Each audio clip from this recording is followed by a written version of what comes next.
Okay, so what I have here is the Xploder Game Boy Cheat cartridge that was for the Game Boy Pocket and also the Game Boy Color games. It worked universally with all three of them. It would also work with the Game Boy Advance and the Game Boy Advance SP, but only if you are using the original Game Boy games and not Game Boy Advance games. It won't work with Game Boy Advance games, unfortunately. Now, I remember getting this in anticipation of getting Pokemon. Just fix the stand there. Pokemon Blue, actually, because obviously at this time the Pokemon boom was really taking off and everyone wanted to get Mew. Didn't care about Mewtwo, everyone wanted to get Mew. And this is what I remember unwrapping this on Christmas morning and how pleased I was with it. So this is the actual cartridge itself. It looks very, it does look very cool with the clear purple plastic. Sort of goes well with, under the camera it might look as if the Game Boy is blue but it's actually the purple one. So yeah, that's the cartridge there. So if you wanted to use the cartridge with one of your games, just pop the game in there, as so, and obviously it'd be Pokemon, and then put the game in like that, in there, and then right in, and then on the top you had your on-off switch and also your activate switch. I'll talk about both of those in a wee minute. But basically what this allowed you to do was, it was quite unusual at the time. This was actually made by, obviously by Blaze, but it allowed you to use Action Replay, Xploder codes and also GameShark codes, so you weren't really limited to using your own, just using the Blaze codes. You could use it from any of the three companies, and this was actually quite good because at the time the internet wasn't really readily available to everyone, and it took an age for anything to load up. So if you were searching for cheat codes online and you came across an Action Replay one, you know you could use it with this device, which I thought was great. You didn't have the internet, but we had it at school, so I thought I can use the internet there. How times have changed, you wouldn't be able to go onto a gaming site now in a school. Anyway, one of the things I also really liked about this was that any part during the game, normally for the other cheat codes like the GameShark, you actually had to turn off the system if you wanted to get new codes for it, like if you wanted to activate or deactivate a cheat. However, with the Xploder GB, you could actually do it on the fly, so I'll just show that just now, obviously turning it on there. Famous last words, it's not booting up.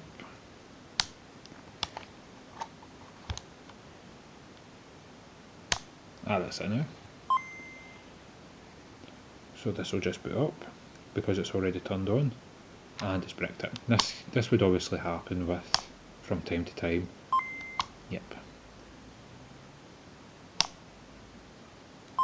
No, it's just not working. Put it back in. This was one of the things with cheat devices, sometimes it wouldn't always work when you booted it up. Yeah, you can, don't know if you can make that out there, the Nintendo is awfully distorted. Yep. It's definitely not working.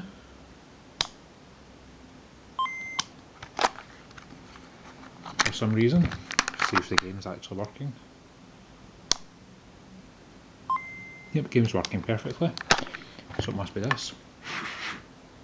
And yes, I did just blow into the cartridge there. I know you shouldn't be doing that, but it's all real in this video, not changing. There you go, that's it working now.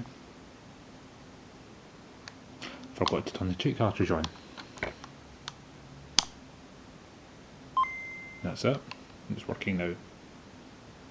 And this is what you would actually see on it. So this is when you eventually got it working. Sometimes it would take a few attempts just because of, obviously, it's impairing the original function, it's impairing the boot sequence of the Game Boy.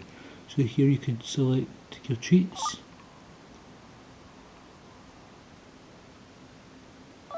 And obviously I've got some here, Donkey Kong Country, WCW Mayhem. These are the ones I've actually added. One it was obviously you could add in your own cheat codes. And then Pokemon Blue. This was the thing, for the Pokemon games you could only turn on the Xploder after the title screen. So before So after you selected your cheats and before you started the game, you had to turn off the cheat cartridge. And there you go, Peekaboo, I don't know if you can make that out there. Yeah, that was a cheat that just never worked. Again, that was one of the fake ones that were going on all over the internet for a long time. Master Ball, we'll just go for a Master Ball here.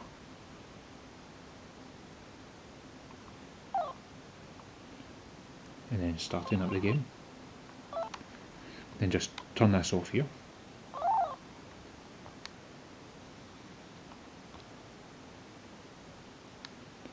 And then obviously the game will boot up as normal.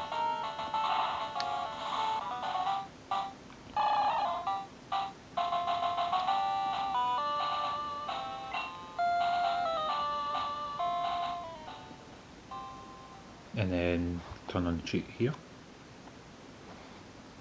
And then hopefully the items. There you go, one Master Ball. Obviously this is me from Million City Gym to get the lightning badge.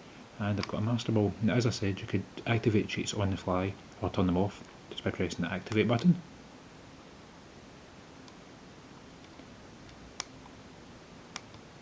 That's that.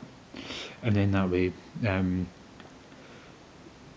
you could edit the active codes, but you could actually make your own cheat codes as well. I never found that making your own cheat codes worked too well at all, to be honest. It sort of worked for WCW Mayhem on the Game Boy Color, but apart from that it didn't work very well for anything else. I've heard that these are actually pretty rare now, especially if it comes with the box. My box is actually a wee bit tatty, but it's nearly 13 years old. But yeah, if you're looking for a Game Boy cheat device, I would highly recommend the Xploder cartridge from Blaze. It's a great unit. It can be a wee bit temperamental at times, but it is pretty old, and again it was circumventing the boot sequence of the Game Boy Color anyway, so obviously that would have an impact on its efficiency. But yeah, highly recommended. It's still, the screws are a wee bit corroded now over time, but again these things happen. But yeah, it's a really cool device. Anyway, I hope you enjoyed watching this video, and I'll be back again soon. Okay, thank you, bye bye.